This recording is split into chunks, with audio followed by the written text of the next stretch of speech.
سے اللہ تبارک و تعالیٰ نے حضرت صالح علیہ السلام کو ایک اونٹنی عطا فرمایا جسے ناقہ کہا جاتا ہے، اور یہ اونٹنی آپ کی نبوت کی نشانی تھی۔ تو آپ کی جو قوم تھی،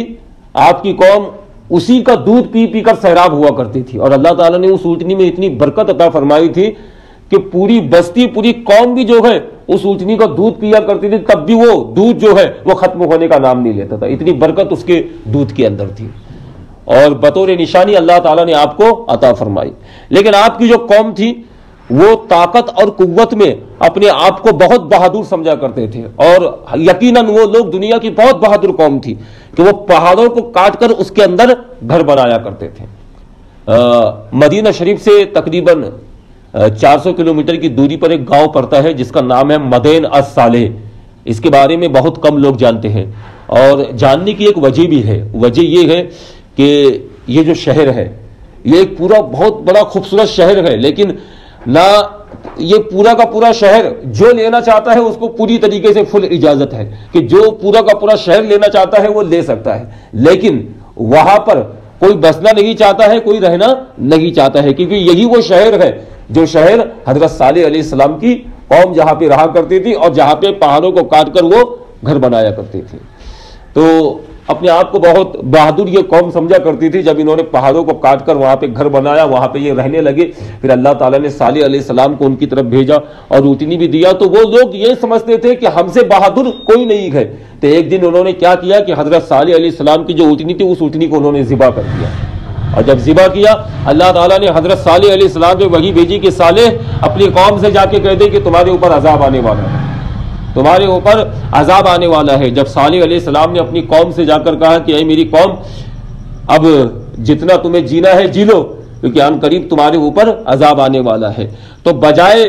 عبرت حاصل کرنے کے وہ لوگ مذاق اڑانے لگے، کب عذاب نازل ہوگا، وہ دن کون سا ہوگا، وہ وقت کون سا ہوگا۔ تو اللہ تبارک و تعالیٰ قرآن مجید میں فرماتا ہے کہ انہیں ایک چنگار نے آ لیا۔ تو چنگار میں آ لینے کا مطلب کیا ہے؟ چنگار آ لینے کا مطلب کیا ہے؟ اتنا بھیانک عذاب اللہ نے ان کے اوپر نازل فرمایا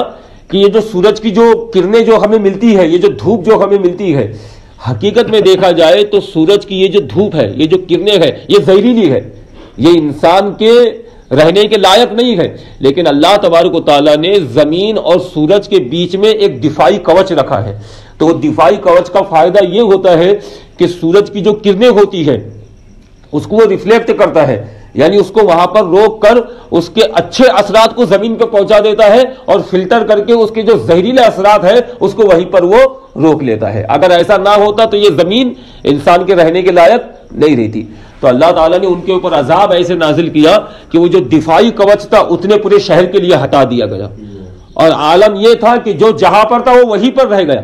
یعنی جو جس حال کے اندر تھا، اگر کوئی سویا ہوا تھا تو سویا ہوا کہ اس کے جسم کی پوری چمڑی جل گئی، اگر کوئی بیٹھا ہوا تھا تو بیٹھا ہوا کہ بیٹھا کا بیٹھا رہ گیا، اگر کچھ کام کر رہا تھا تو اسی حالت کے اندر وہ رہ گیا، غرض کہ پورا شہر جو ہے دیکھتے ہی دیکھتے اللہ کے عذاب کا شکار ہو گیا۔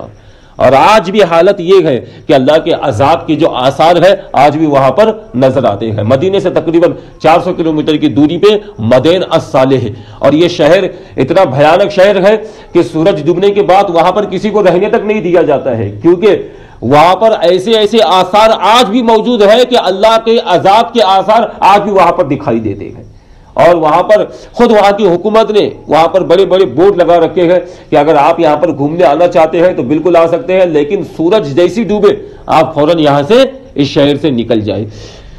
تو اللہ تبارک و تعالیٰ نے ان کو عبرت کا نشان بنا دیا۔ جب اللہ تعالیٰ نے اپنی نشانی صالح علیہ السلام کو دی تو بجائے اس کی قدر کرنے کے انہوں نے اس کو ذبح کیا، اور جب ذبح کیا تو ان کو ایک چنگار نے آ لیا، اور حقیقت میں انہوں نے ظلم کیا، اور اللہ تعالیٰ حد سے بڑھنے والوں کو پسند نہیں فرماتا ہے۔